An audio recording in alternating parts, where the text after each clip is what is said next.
Welcome back, Snoop Troop. Snoop Troop in the building. How y'all doing? How's everybody doing today? As you can see, I got my Asia Lee bun. Shout out to Asia Lee. That's my cousin. She probably gonna think that's funny, but today, what I have here is a bunch of crawfish, a whole bunch of them. So we got this place called Big Pots, probably one of our only seafood places, at least here in Appleton, other than Red Lobster. But I mean, you're not really going to Red Lobster for seafood because it's kind of hectic. But y'all, this will be my first time trying the crawfish from there. It's ran by it's like an Asian spot. So I'm like really curious to see how it is. I know I'm not really a crawfish snob, but I do love crawfish. It's one of my favorite foods to mukbang. And I'm excited. Oh, but I do want to say shout out to Sharon Darden. I know her husband's going through a bunch of stuff with cancer and stuff, so please keep her in your prayers. I know I've been praying for her and her husband. And this meal is actually on her. Thank you for that. And let's go ahead and get our prayer and thumbnail and dive in. Thank you, Lord, for this food I'm about to receive. Amen. And just so y'all know, that is the prayer we used growing up. Excuse me. We used to have kind of like we would do breakfast and dinner every morning. Me and all my brothers, we'd pray before every meal, and then we'd always sit at the breakfast and dinner table. And lunch was probably usually during school, and then the weekends was just whatever we wanted to do.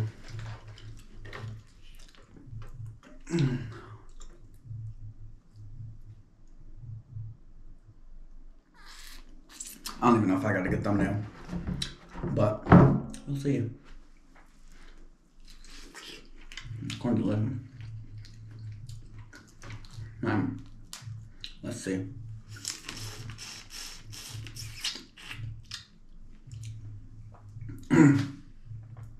Oh yeah, crawfish.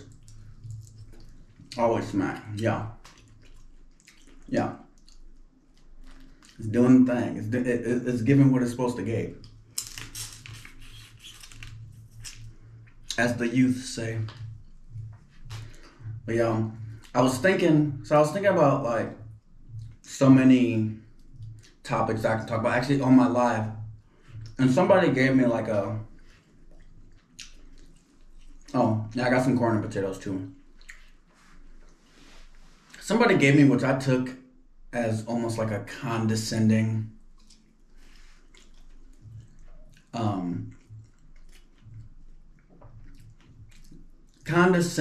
uplifting. You know what I mean? Like, I felt like they was being rude and trying to uplift me at the same time. But I listened to them, actually, and got an understanding. Like, you know what? You're right. You talk about all this stuff, just do it. But a lot of times you just want feedback. Like, what do your subscribers want from you? Like, what do you want to see? Because, we all, thanks to Zaddy Chunk Chunk, all went in our own direction. I probably do the most mukbangs. I mean, it's crazy because James can eat and Rob can eat better than your boy. But I posted vlogs, and I'm going to be posting a lot of vlogs, especially because we got our first snowfall today, which is kind of hectic. It looks beautiful, but oh man, am I shivering. But I was just thinking about topics.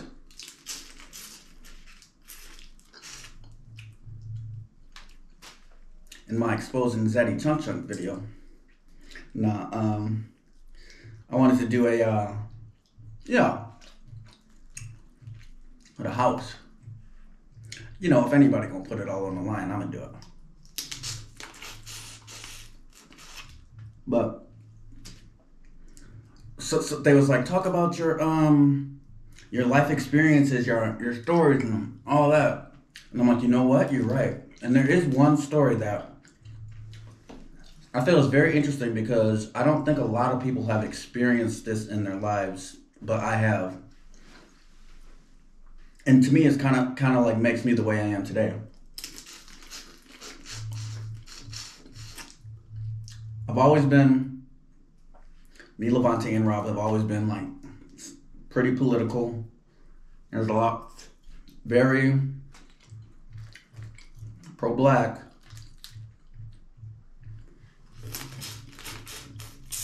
Or just pro your people, especially when you know you come from a society where your people are constantly being demonized.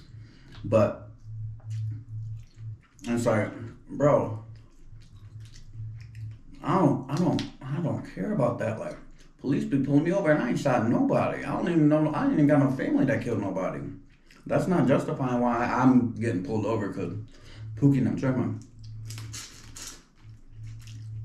It's just so good, y'all. But so, a little insight on my life. If you ever, most of y'all hear from Galvin's channel. Zach Chun, shout out to him. His first video he did of me, he said, troublemaker. Which growing up, I kind of was. I'm not going to say I was a troublemaker, but I also just didn't really follow. I march to the beat of my own drum, let's just say that. Everybody knows right from wrong, of course. And I just think sometimes, this isn't going to hurt. So, a lot of people, especially in like poorer communities, moved around a lot. I went to 4 different high schools. I went to Neenah. I went to Menasha. I went to Strongsville in Ohio. And then I moved back to either Menasha or Neenah. Both, actually. And I finished my last year of high school at JFK in Cleveland. Now, every school that I just named, besides JFK, were all white schools. Strongsville was like pretty mixed. Like there was a decent amount of, because it's a Cleveland suburb.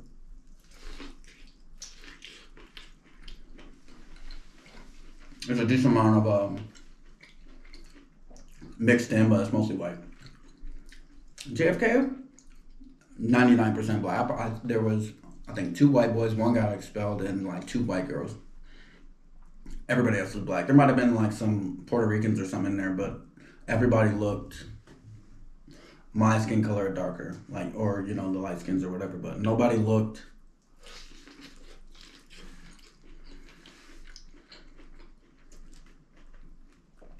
And it's almost sad to say this. It was the first time in my life where I saw,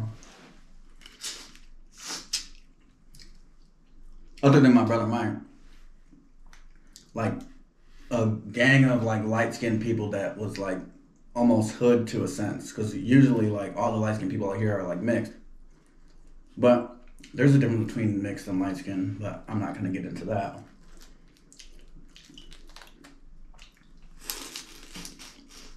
But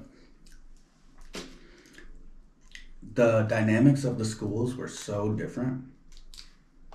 It was really like an eye-opener for the education system that they are putting in the black communities versus the whites. And I don't know all the logistics of what goes into the funding and all that. But I know from my last year at JFK, they are not learning enough whatsoever. Our valedictorian at JFK got like a 19 on his ACT. He got accepted into Duke though. But our valedictorian at Neenah got like a 36. But what we were learning, and I'm someone who came from this school and go to this one, they thought I was just like so smart, but I'm like, y'all, that may be true, but this is basic stuff that they're teaching you. Like, I was in like a calculus class, and then I was in an algebra 2 class. We were learning the same thing, and what we were learning was algebra 1, and I knew that the whole time, because I'm like, this isn't 1, this isn't calc. This isn't algebra 2, this is algebra 1, because I took algebra 1 freshman year. So it's not even teaching you the right stuff. The computer systems, what we what they allow you to do versus what they allow you to don't do. You know, when I went to JFK in Cleveland, I hear it's a lot different now though. So, because I looked it up, I'm like JFK Academy. What? I go. We going through metal detectors every morning, and I'm like, that's crazy because I'm realistic. I'm more scared of getting shot at Nina. You know, to me, it's one of them schools where you never know. Somebody might take a turn for the worse. You get bullied too much. But y'all, I hated going to Nina because being like one of the only black, there's like an African family and some mixed families. Well, 2,000 people and like 10 black people. There might have been more than 10, maybe 20, if you include the mixed people. Which I do, but maybe 20 black people total. And then to go to a school with, I loved it. Walking down the hallway and like everybody else looks like me and I'm just me. I can do whatever. Not like that, but walk down the hall and get noticed. Like I'm not the black kid anymore. I'm just a kid walking down the hallway. But one thing about JFK and what I love so much about it,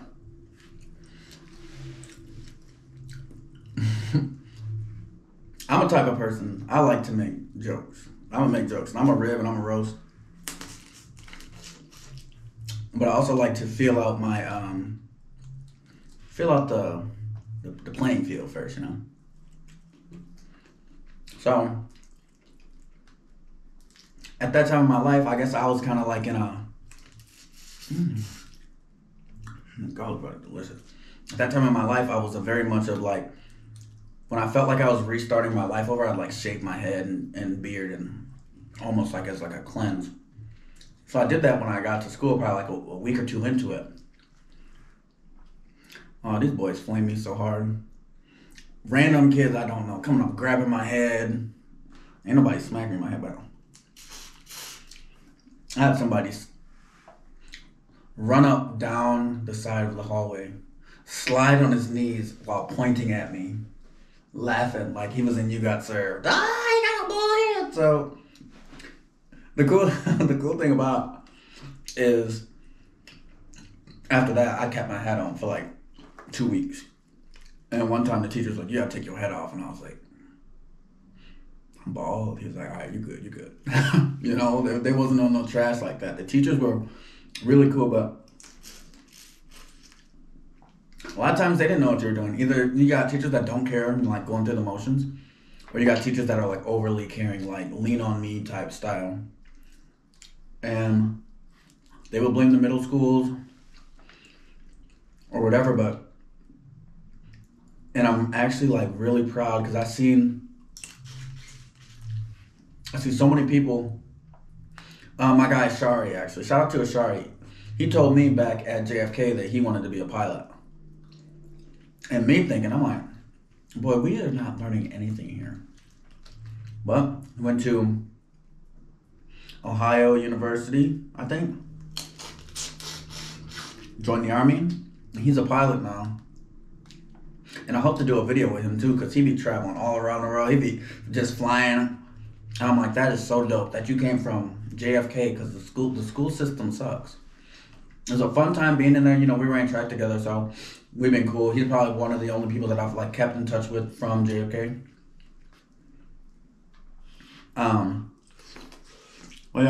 We went to this is the first time I realized I'm in a whole new world. There was a talent show.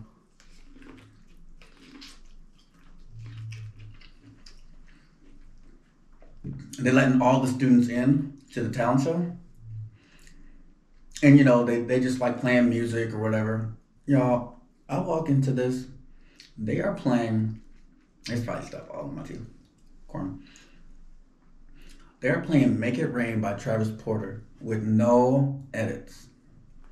So it's blasting out of the auditorium. And this is just like getting people in the talent show and start to, if you want to see some cash, I want to see some ass. And you know, the girl, down. The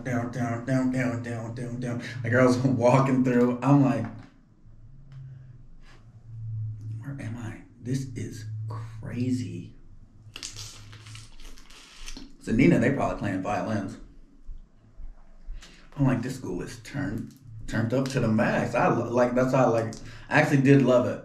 But there's so many crazy things that happen. And I realized at JFK how similar like everything is as far as race goes.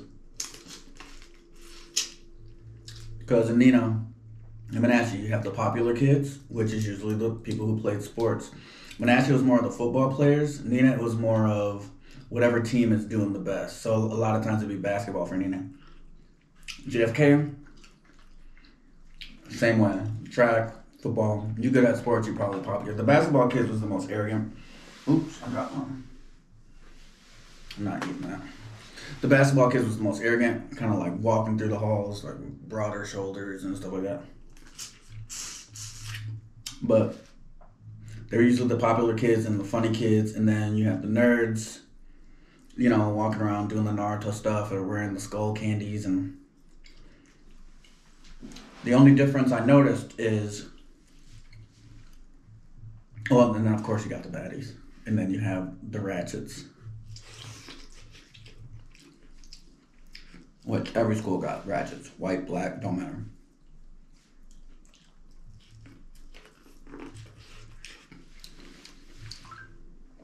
And shout out to the ratchets. We love y'all. But,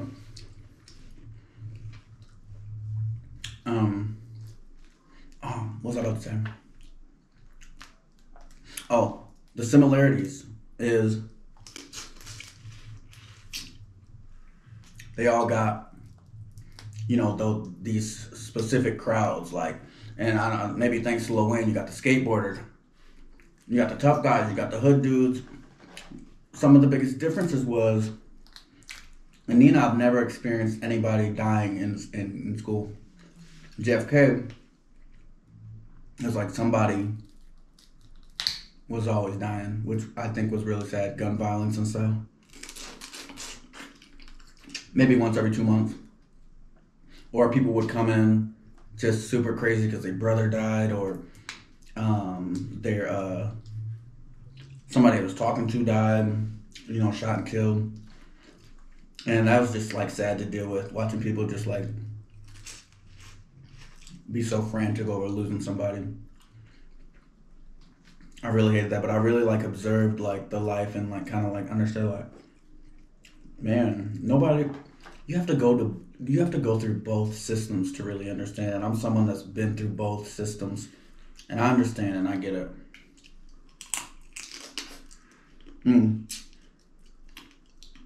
Another difference is you can get bullied a lot easier in white schools. Like, in the white schools, like you see on the movies, you know, they'll put you in a locker or something like that. In the black schools, these nerds are fighting. Everybody's fighting. They not going for it. Because it's almost, like what I realized is you almost have to.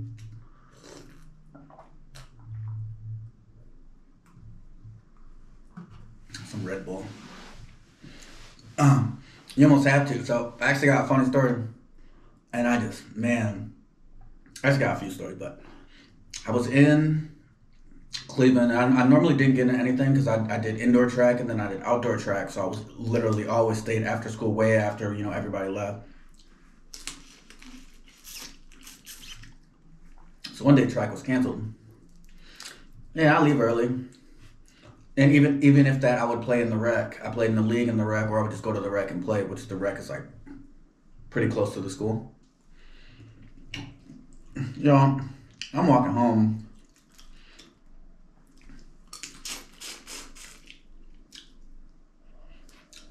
a group of like 4 or 5 dudes.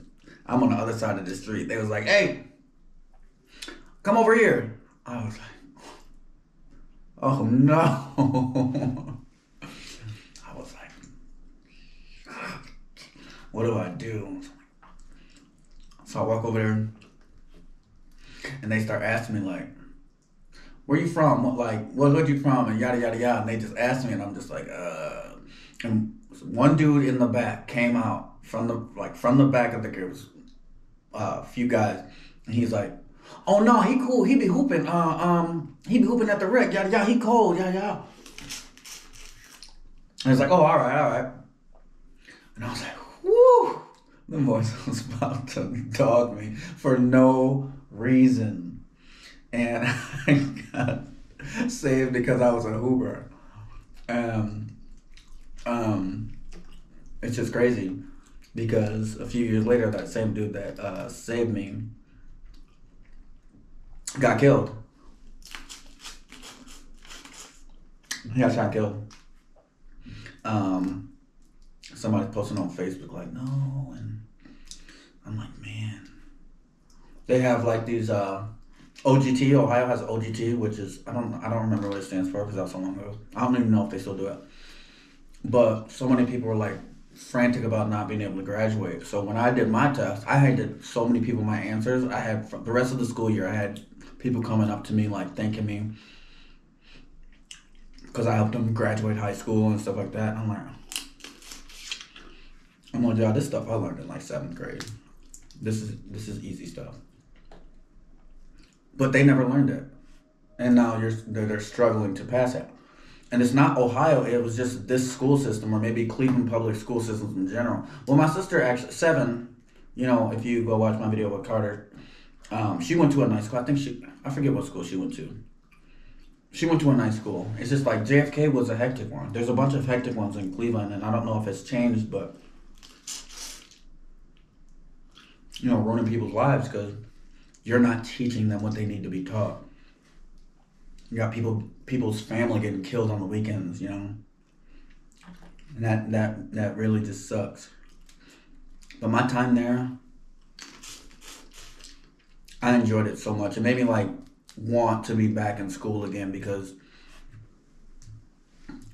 you go to school to learn, and then like when you kind of like, I don't know, when you have to fight other things like racism and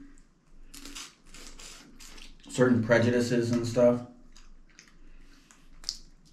like working in a group projects and then like telling them my answers and then they're second guessing my answers. "Oh, you were right the whole time." No shit. I don't even want to work with y'all now. And that's on the Nina side of things, School spirit. You got people. JFK, you got a lot of people riding on scholarships. Which I thought was real cool. I told them I was going to Toledo. They was like, "Oh, are you running track?" I was like, "They don't have a track team." They're like, "Oh, why don't you go there?" I'm like, "College is college." But it was like the younger kids because I went like with my friend and spent the spring break after my first year of college. We went on spring break and I brought my friend Rich to Cleveland. We went to my own high school and shit. So,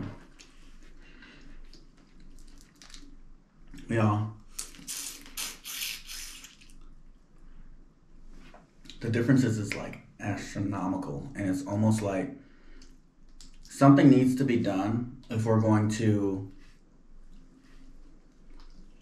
really like help this country become like better. Which I do. I mean, there are a lot of people doing a lot of things, like LeBron with his I Promise stuff.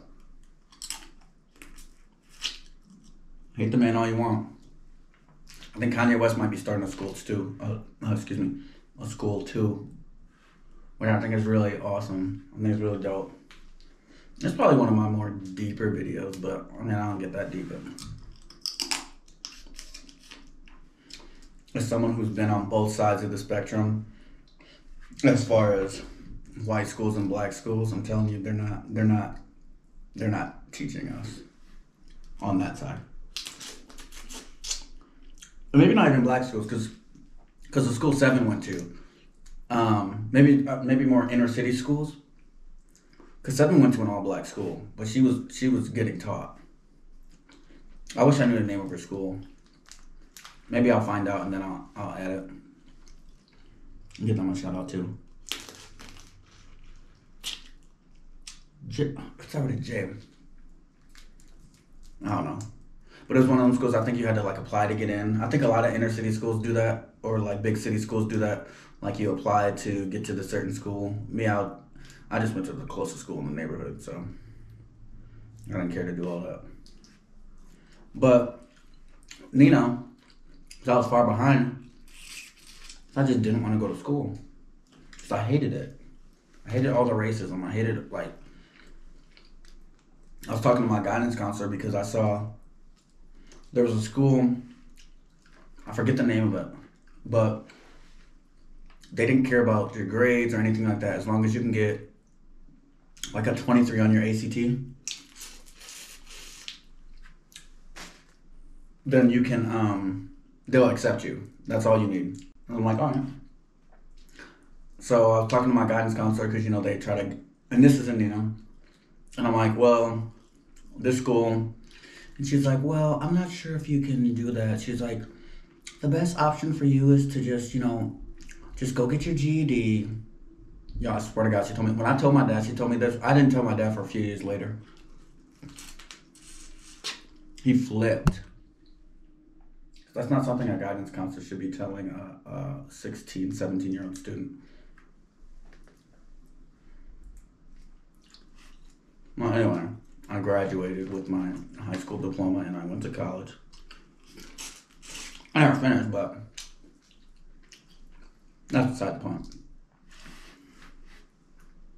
I know there's more I'm missing.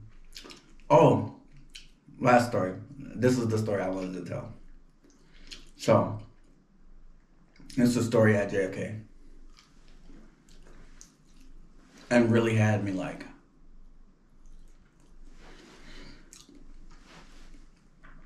and if you made it this long, follow me at Ellie Carson on Snapchat, Instagram, YouTube. But we had a fire alarm or tornado drill because we was all out in the hallway. No, or intruder alert or something. I don't know. Whatever it was. Who cares? We left the classroom. Let's say 5 years. We left the classroom and came back. This man, there was 2 students, and one was when he came back, he must have sat in the other guy's seat. He said, so the dude came up, he was like, hey, that's my seat. He's like, I'm sitting here now. And then he like, what's up then? He's like, let's go. So they both got up, left the classroom when the teachers, getting ready to finish teaching. Left the classroom. I didn't see him again. That was weird. Teacher finished school. Teacher finished class. We walk outside, you're changing classes. Y'all, there is a trail of blood all down the hallway. And it took a while for me to click. I'm like, why is there blood everywhere? I'm like, they went outside and fought over this seat, and they were so calm about it, like this is every day. Went outside, they fought, they handled their business, and they moved around. Trail of blood in the middle of the hallway. That was a real surreal moment. I got so many Cleveland stories too. Just because it was a new world. I grew up in Neenah, Wisconsin. I used to none of that. And there's definitely more Cleveland stories. Let me know if y'all want to hear, because y'all do. But all right, y'all. I hope you